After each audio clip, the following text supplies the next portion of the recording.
इनाम तकसीम होने की रात। किसकी रात बोले? इनाम तकसीम होने की रात। गुनाहों की रात नहीं, शॉपिंग की रात नहीं, बाजारों में घूमने की रात नहीं, सारी रात बदनिगाही करने की रात नहीं, सैर सपाटे की रात नहीं, इनाम मिलने की रात है। बदनसीबी है जब वो इनाम देने का वक्त आता है हम बाजार चले जाते हैं। इससे बढ़ के बदनसीबी क्या है भाई? शॉपिंग है तो पहले कर लो। आज की रात तो मांगने की रात है। बल्कि जिन रातों के बारे में कहा गया कि इन रातों में दुआएं कबूल होती हैं, उनमें 2 रातें ये भी शामिल हैं, एक ईद उल फितर की रात, एक ईद उल अजहा की रात। ये गुनाहों की माफी की रातें हैं, ये दुआओं की कबूलियत की रातें हैं, ये गुनाह करने की रातें नहीं हैं। हम ऐसे मस्जिद से निकलते हैं जैसे शैतान नहीं हम आजाद हो गए। ऐसा है कि नहीं? उधर ऐलान हुआ, उधर मस्जिदें वीरान हो गई। जो इत्तिकाफ कर रहे थे वो भी भाग गए, मतलब इशा पढ़ने भी नहीं आए। ऐसा थके हुए थे कि वापस पलटे ही नहीं। फिर अगला पूरा ईद का दिन मस्जिद इंतजार में है, कोई है नमाजी है? मुझे बताओ ये क्या बदला हमने? मुझे बताओ हमने 30 दिन से लिया क्या? फिर अगर एक दिन में 1 घंटे में निकल जाना है तो फिर हम क्या हासिल करते रहे? फिर ये चक्कर ही काटे, फिर थकावट है थकावट, फिर भूख प्यास काटी। लिया तो कुछ नहीं, नूर तो हासिल कोई नहीं किया, तब्दीली तो कुछ नहीं आई। तो फिर ये 30 दिन की प्रैक्टिस क्यों है? दर हकीकत ये तो इसीलिए दिया गया ना कि जो बुरी आदतें पड़ गई हैं वो छोड़ दो।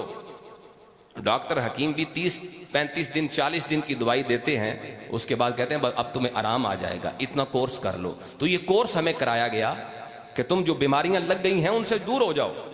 लेकिन असल में मसला यह है कि हम रोकते हैं वक्ती तौर पे बीमारियों को, दिल से निकालते नहीं हैं।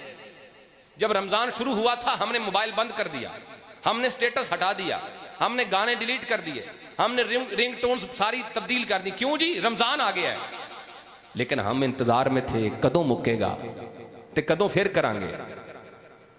शुरू से पहले दिन से हम मुंतजिर होते हैं कब जाएगा और कब अपने करतूत फिर शुरू करेंगे।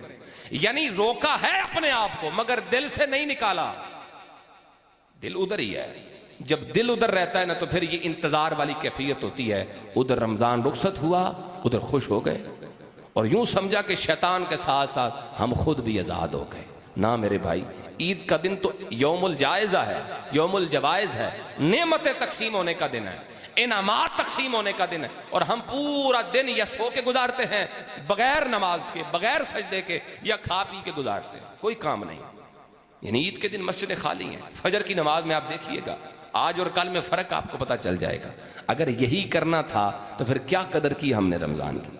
इसलिए यह आखिरी जुमा का सबक है, जो हासिल किया है इस घड़े का सुराख बंद कर लें। ये हमारे दिल वाला जो घड़ा है ना, इसमें सुराख है। जब तक पानी बरसता रहता है भरा रहता है, पानी बंद कर दो तो सुराख से निकल जाता है। इसका सुराख बंद करके उठना है कि जो नूर हमने जमा किया है उसे महफूज रखना है। कम से कम अगला साल तो आए, चलो करीब तो पहुंचे। ये क्या बात है 1 घंटे में सब कुछ निकल जाए? ऐसा नहीं होना चाहिए। हमने इस नूर की हिफाजत करनी है। अल्लाह हमें अमल की तौफीक अता फरमाए।